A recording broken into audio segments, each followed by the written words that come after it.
Alright, so welcome to episode 0 of the UWF ACM video series on software engineering topics that sound more difficult than they actually are.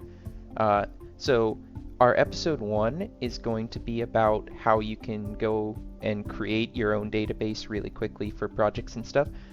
So in this prequel, we're going to be talking about what a database actually is and what it can do for you. Alright, so the purpose of a database. You probably already know this, but a database is where typically an online system that you can host elsewhere, or you can have it on dedicated hardware. But basically it's a system where all of its whole purpose is that it stores your data for you. Basically, think of any website as like the front end for a database. Databases are so prevalent in software engineering, and basically every software system has one. It keeps your data organized, it allows you to find specific pieces of data that might be connected to other pieces of data, and yeah, it gives everybody access to that data, everybody who you want to have access to it anyways. Okay, so here's some common terms that we might use when we're talking about databases. I'm not going to go through all of these. You can pause the video and read them if you want, but I'm going to go over some of the important things here.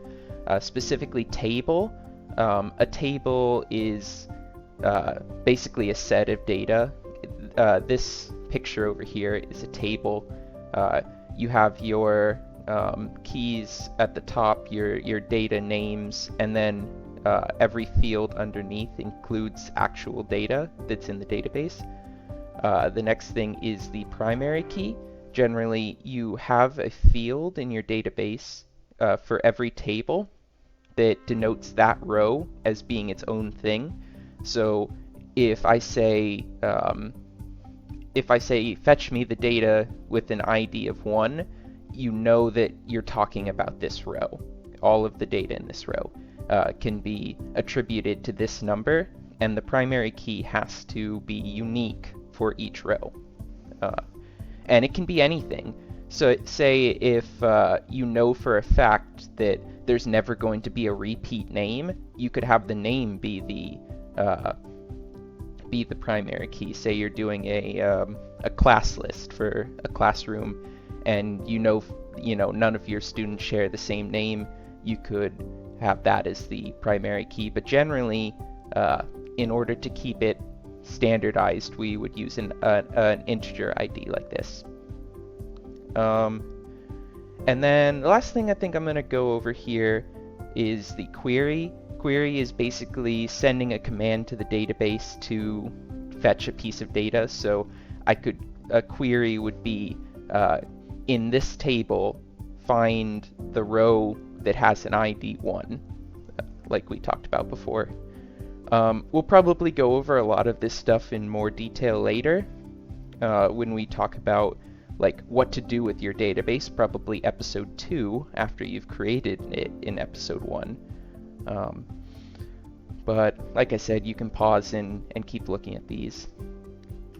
Okay, so if you've noticed, we've talked about I've just been calling them databases, but what we're going to be doing in this series is actually a class of database called a relational database.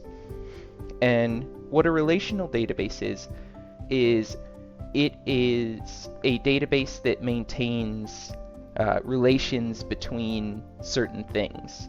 So in this example here we have at the bottom, we say writer creates novel.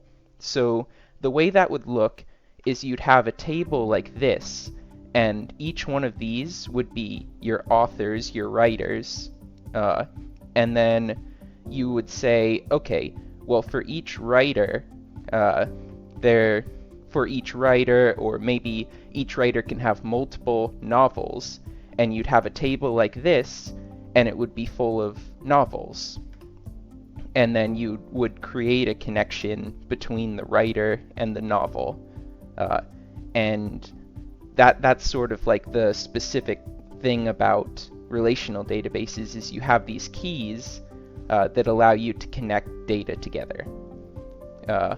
And if you are at all familiar with relational databases, you might have heard of the language SQL or SQL, and that is the language that you use to both create relational databases and to query information from them.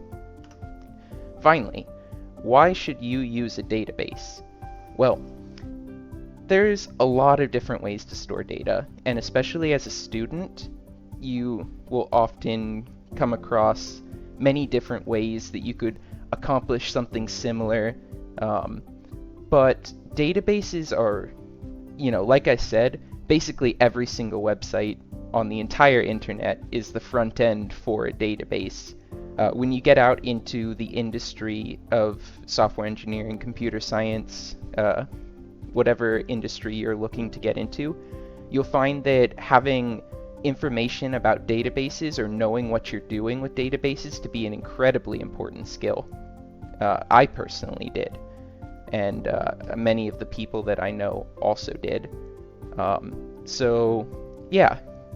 When you're doing your software engineering projects or your capstone project, it may pay to create an actual database instead of just like storing your data in, a text file, for say. It might be a little bit more complicated. There might be a few more steps in the process, but it'll be really great experience, and oftentimes it makes things look and feel a lot more professional. So, in other words, stonks.